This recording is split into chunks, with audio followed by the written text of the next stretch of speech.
Hello and welcome. Today I will show you how to set up a subdomain in DirectAdmin quickly and easily. First, log into your DirectAdmin panel. You can do this by visiting your server's DirectAdmin URL and keying in your credentials. You can also access your DirectAdmin control panel through your client area under Services. Once logged in, navigate to the Account Manager section and click Subdomain Management. This is where you can add, view, and manage all your subdomains.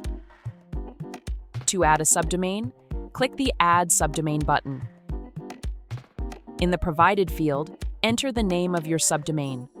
For example, if you want blog.yourdomain name, just type blog in the field and click Add Subdomain. Once you hit Create, DirectAdmin will process your request, and you'll see a confirmation message. Your subdomain is now set up.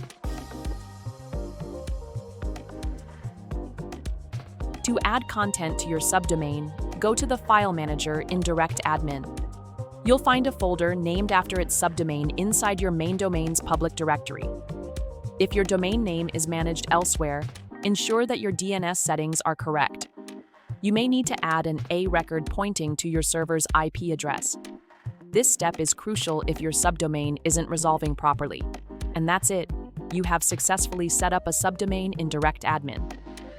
If you found this tutorial helpful, be sure to like, subscribe, and hit the notification bell for updates on more.